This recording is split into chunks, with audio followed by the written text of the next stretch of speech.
시청자 여러분 안녕하십니까? 신의균의 군사TV 디펜스 브리핑입니다.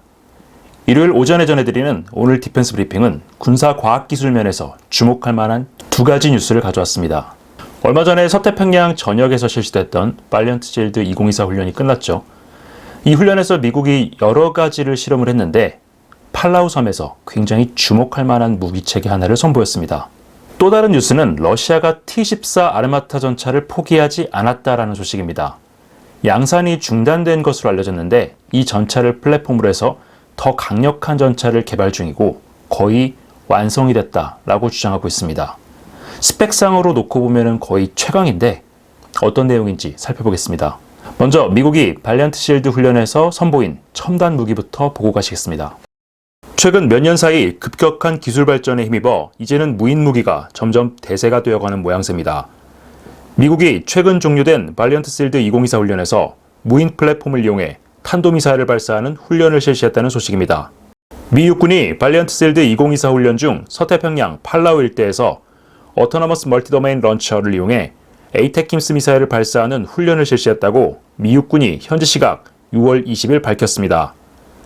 지난 16일 실시된 이번 훈련은 미 육군 전투능력개발사령부와 항공 및 미사일센터, 지상차량 시스템센터 공동 주관으로 실시됐는데요. 이 훈련에서 AML 차량은 미 본토 밖에서 처음으로 에이테킴스 미사일을 발사했습니다. AML은 하이마스가 사용하는 6축9동 5톤 중형 전술 트럭인 FMTV 차체를 바탕으로 자율주행 시스템과 임무 컴퓨터를 결합한 모델인데요. C-130을 이용해 수송이 가능하도록 경량화하는 데 설계 초점이 맞춰져 있습니다. AML은 대폭 경량화됐지만 MLRS나 하이마스와 같은 규격의 포드를 사용하도록 설계됐는데요. 이에 따라 227mm 로켓을 탑재할 경우 최대 6발, 에이테킴스 미사일은 1발, 프리즘 미사일은 2발을 탑재할 수 있습니다. AML이 수송기로 해외 도서 지역에 전개해 탄도미사일을 발사한 것은 이번이 처음인데요. 이제 머지않은 미래에 이 무인 발사 차량이 사거리 700에서 1000km급 프리즘 대함 탄도미사일을 중국 함대를 향해 쏟아붓는 모습을 보게 될 수 있을 것으로 기대됩니다. 저희가 최근에 국방TV에서 우크라이나 전장의 러시아군 드론 패닉 현상에 대해서 전해드린 적이 있었죠. 이제는 무인 무기가 대세가 되고 있습니다. 이 무인 무기는 예전에는 굉장히 첨단이고 가격이 비싸고 제조하기도 어렵다라는 인식이 많았지만 이제는 상용화가 되면서 굉장히 저렴하고 간단하게 만들 수 있는 그런 무기가 됐습니다. 이 무인 무기의 가장 큰 장점은 대담성이죠. 인간이 어떤 전투 행위를 수행할 때는 내가 총에 맞을 수도 있다, 부상을 당하거나 죽을 수도 있다, 이러한 공포가 기저에 깔려있기 때문에 대담한 행동을 하기가 좀 어려운데 무인 무기 같은 경우에는 죽음이나 파손에 대한 공포가 없죠. 그렇기 때문에 굉장히 공세적으로 운용할 수가 있고 또 운용하는 운용자 입장에서도 인명피해에 대한 우려가 없기 때문에 좀 더 다양한 시나리오, 다양한 임무를 맡겨서 활용할 수 있다는 장점도 있습니다. 지금 우크라이나는 드론을 전술적, 전략적 두 가지 목적으로 나눠서 사용하고 있죠. 전술적인 차원에서 보면 소형 FPV 드론을 이용해서 전차나 장갑차, 보병을 제압하는 데 사용하기도 하고요. 전략적인 측면에서 보면 중대형 무인 자폭기 그리고 무인 수상 자폭 보트 같은 것들을 만들어서 러시아 본토 그리고 흑해 전역에 있는 러시아군 플랫폼들을 때리고 있습니다. 이 AML도 전략적인 측면에서 사용할 수 있는 그런 무인 무기입니다. 미 육군과 해병대의 가장 큰 화두, 중국 견제죠. 해군과 해병대는 네메시스라고 해서 해군, 해병대, 원정 선박 차단 시스템의 약자죠. JLTV라는 좀 더 작은 차량의 플랫폼을 이용해서 여기서 다양한 미사일을 발사하는 그런 시스템을 구축을 하고 있습니다. 네메시스는 전체 프로그램 이름이고 그 하위 구성 요소인 JLTV 탑재 토마호크나 NSM 미사일 같은 경우에는 원격 조작 방식의 런처라고 해서 로그파이어스라고 불리는데 육군이 준비하고 있는 것은 AML, 자동화된 멀티도메인 발사기라는 뜻입니다. 다영역 작전을 위해서 사용한다라는 거죠. 자, 이 사진이 팔라우 섬에서 에이테킴스를 발사하는 AML의 모습입니다.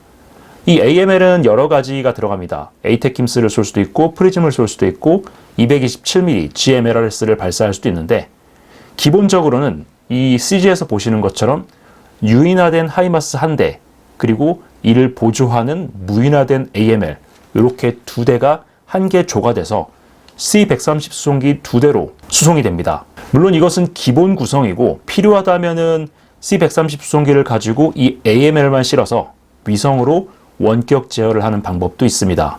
C-130 같은 경우에는 야전에서 운용을 전제로 개발된 전술 수송기이기 때문에 활주로 상황이 좀 미비한 상황에서도 어느 정도 착륙이 가능하죠.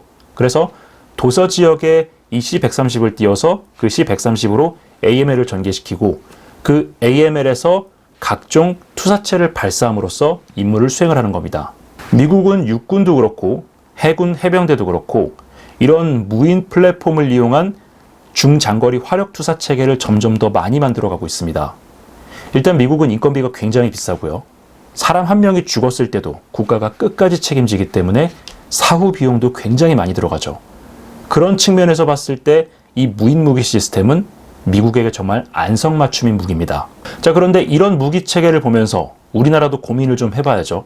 우리나라는 세계 최악의 출산율을 가지고 있죠. 2030년대가 되면 지금 현재 유지하고 있는 병력은 고사하고 30만 명 정도의 상비군도 유지하기가 어려워지는 시대가 된다고 하는데 여성 징병이나 이런 여러 가지 대책들을 고안할 수 있겠지만은 이것은 사회적으로 굉장히 많은 협의와 합의가 필요한 부분이기 때문에 지금 당장 가능한 것부터 살펴봐야죠. 우리가 포병 무기들, K9 같은 경우에는 K9A2, K9A3로 가면서 점차 무인화가 진행이 되고 있고 그 밖에 여러 영역에서 무인 무기 체계가 검토되고 있는데 우리나라는 정말 이 인구, 병력에 대한 절박성이 다른 나라보다 훨씬 심각하기 때문에 이러한 무기 체계들을 무인화시키는 그런 기술 개발을 다른 나라보다 더 서둘러야 합니다. 예를 들어서 K9 자주포, 지금 개발하고 있는 K9A3 같은 경우에 완전히 무인화를 시켜서 아예 그냥 원격 조종 플랫폼으로 운용을 할 수도 있고 한 명 내지 두 명, 그러니까 지금 K9에 편제되어 있는 일반 포반원의 반에서 3분의 1 정도의 병력만으로도 운용이 가능해지는 그런 기술 개발이 이루어지고 있습니다. 같은 원리로 천무 같은 경우도 그런 식으로 무인화시킬 수가 있겠죠. 이번에 유로사토리를 보면 세계 각국이 차세대 전차의 컨셉이라고 제시한 그 설계들을 보면 대부분 무인 포탑을 채택하고 있습니다. 승무원은 많아도 2명을 넘어가지 않고요. 결국 이런 것은 이제 앞으로 무기체계가 사람이 탑승하지 않는 방향으로 점점 진화하고 있다는 것을 말해주는 것이기 때문에 병력 부족이 굉장히 심각한 우리나라도 이런 무인 무기체계에 대해서 더 많은 투자, 더 많은 집중을 해야 될 것으로 보입니다. 근데 두 번째 소식은 러시아 소식입니다. 러시아가 정말 굉장한 물건을 만들고 있는 것 같은데 과연 러시아 주장대로 원하는 성능이 나올 수 있을지 지켜봐야 되겠습니다. 이번 유로사토리를 계기로 서방 각국이 차세대 전차포로 130에서 140mm급 활강포를 내놓고 있는 가운데 러시아도 전차포 구경 확대 작업에 들어갔습니다. 러시아가 사실상 도입을 포기했던 것으로 전해진 T-14 아르마타 전차에 152mm 활강포가 탑재된 모델이 최근 실사격 테스트를 진행 중이라는 소식입니다. 러시아 국방부가 T-14 전차의 새로운 버전에 대한 테스트를 거의 마무리했으며 이 새로운 버전은 기존 모델과 완전히 다른 주포를 탑재하고 있다고 러시아 국영 로스텍 관계자가 현지 시각 6월 20일 밝혔습니다. 로스텍 측은 이날 리아 노보스티와의 인터뷰에서 국방부 산하 제38연구소 주관으로 더 강력한 T-14 전차를 개발하고 있다면서 이 신형 T-14는 적들에게 큰 도전이 될 것이고 얼마 전 평가가 끝났으니 곧 결과를 볼 수 있을 것이라고 밝혔습니다. 러시아는 양산을 포기한 기존 T-14 전차의 차체와 포탑을 활용해 주포를 교체하고 사격 통제 장치를 첨단화한 개량을 실시했는데요. 로스텍 측은 이 개량 전차에 152mm 48구경장 활강포인 2A83-1A 모델이 탑재됐다고 밝혔습니다. 러시아는 1990년대 2S-19 자주포에 탑재되는 2A62 곡사포를 바탕으로 152mm 활강포를 개발해 오비에크트 195로 알려진 차세대 전차에 탑재할 예정이었는데요. 당시 개발되던 신형 활강포는 기술력과 예산 부족으로 차세대 전차 사업 자체가 엎어지면서 개발이 취소됐습니다. 이 신형 활강포의 시제품은 2016년에 처음 나온 것으로 알려졌는데요. 이 활강포는 초기 평가에서 균질 아변 강판 기준 1000mm를 가볍게 관통하는 괴물급 위력을 발휘한 것으로 전해졌습니다. 로스텍 측은 현재 제작되고 있는 T-14가 스텔스 포탑에 152mm 활강포를 탑재한 환골탈태 버전으로 등장할 것이라고 주장하고 있는데요. 상식을 뛰어넘는 괴물급 활광포를 탑재한 T-14. 과연 어떤 모습으로 등장할지 지켜봐야겠습니다. 자, 이 사진에서 보시는 것이 1990년대 초반에 개발이 추진이 되다가 소리 소문 없이 사라졌던 오비액트 195라는 모델입니다. 지금 우리가 일반적으로 보고 있는 러시아 전차하고는 형상이 많이 다르죠. 일단 차체가 굉장히 커졌고요. 포탑도 대형화됐는데 그 포탑은 무인 포탑입니다. 그리고 무엇보다 주포가 기존의 125mm보다 30mm나 더 커진 152mm 엄청나게 커진 활강포가 들어갔습니다. 원래 이 포, 그리고 이 포와 연결되어 있는 약실, 이런 전체적인 주포 시스템 자체는 곡사포에 사용되던 것이었는데 그 곡사포에 사용되던 것을 변형시켜서 전차용 활강포로 만들었다고 합니다. 사실 여기서부터 문제는 예견돼 있었죠. 전차포와 곡사포, 같은 포지만 사실 구조가 굉장히 많이 다릅니다. 곡사포도 물론 사거리를 연장하기 위해서 굉장히 높은 수준의 압력이 요구되고 있긴 하지만 현대 전차포 같은 경우에는 곡사포보다 포구 초속이 압도적으로 빠르죠. 포구 초속이 빠르다는 것은 그만큼 약실 그리고 포신 내 허용 압력이 일반적인 곡사포보다 훨씬 더 크다는 것을 의미합니다. 그만큼 구조가 많이 달라져야 되겠죠. 주포를 대구경화시키는 것은 이제 시대가 흘러가면서 숙명이 됐습니다. 최근에 유로사토리에서 라인메탈 측은 RH130이라고 해서 130mm 활광포를 내놨고요. KNDS 쪽에서는 EMBT라고 해서 기존에 만들었던 그 전차에 140mm 아슈켈론이라고 하는 신형 활광포를 선보였습니다. 이 두 모델 전부 기존의 55경장 120mm 활광포에 비해서 1.5배 이상의 관통력을 갖고 있다라고 했는데 그 말인즉슨 1000에서 1200mm 정도는 뚫는다는 얘기죠. 자, 그런데 이런 거포 경쟁이 현대전에서 의미가 있는지 모르겠습니다. 최근에 전차 개발 동향을 보면 좀 더 작아진 무인 포탑에 능동 방어 장치라든가 드론 제머를 장착하고 포탑이 좀 작아지다 보니까 전체적으로 방어력도 좀 약해졌겠죠.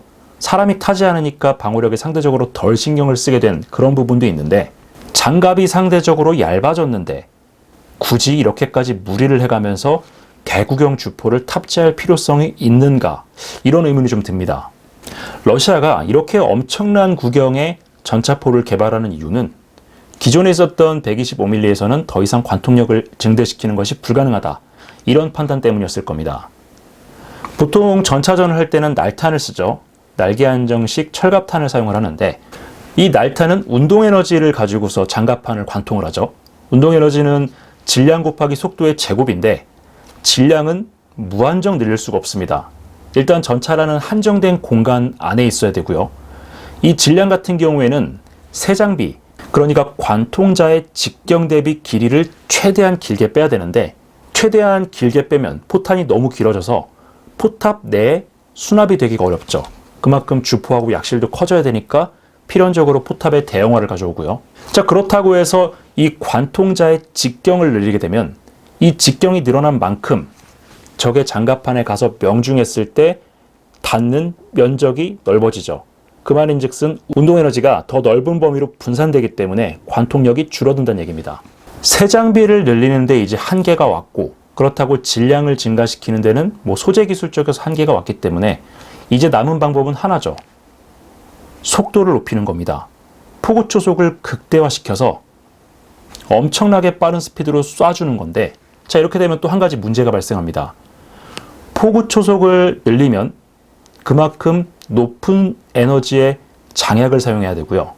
이 포탄은 작용과 반작용의 법칙에 의해서 밀려나죠. 높은 포구 초속을 발휘하는 포는 필연적으로 반동이 엄청나게 강력해집니다. 자, 그래서 이 오비액트 195 같은 차체를 보더라도 기존의 T70이나 T80 계열 차체하고 다르게 차체를 훨씬 크게 설계했고 보기륜도 하나가 더 늘어났습니다. 그만큼 반동을 받아내는 면적이 넓어져야 된다는 것을 의미하는데 이렇게 되면 또 차체가 커지니까 피탄 면적이 늘어나고 중량이 증가하게 되죠. 차세대 전차포를 이야기할 때 전열화학포라든가 레일건 같은 이야기도 나오는데 사실 꿈 같은 얘기죠. 레일건 같은 경우에는 고폭탄을 쓰질 못하죠. 전자기장으로 금속인 관통자를 튕겨보내는 방식이기 때문에 내부에 화약이 충전된 그런 포탄을 쏠 수 없어서 오로지 날탄만 쏠 수 있고요. 전열 화학포 같은 경우에는 어느 정도 절충점이 있긴 하지만은 이 전열 화학포를 사용하기 위해서는 굉장히 복잡한 전력 공급 장치가 포탑에 추가가 돼야 됩니다. 그 전력을 수급하는 것도 문제고요. 어쨌든 1980년대 냉전이 격화됐을 때 동서양진영이 전차포의 구경을 점점 확대시키면서 경쟁을 했던 그 형국이 다시 일어나고 있습니다. 130에서 140mm 정도의 활강포를 내놓고 있는 서방과 다르게 러시아는 그것을 전부 다 압도하겠다면서 152mm 엄청난 구경발로 밀어붙이려고 하는데, 구경을 곡사포 수준으로 키워서 모든 서방제 전차를 일격에 파괴할 수 있는 무적의 전차를 만들겠다. 이런 러시아의 계획이 과연 성공할 수 있을지 한번 지켜봐야겠습니다. 오늘 저희가 준비한 디펜스 브리핑은 여기까지입니다. 시청해주셔서 감사합니다.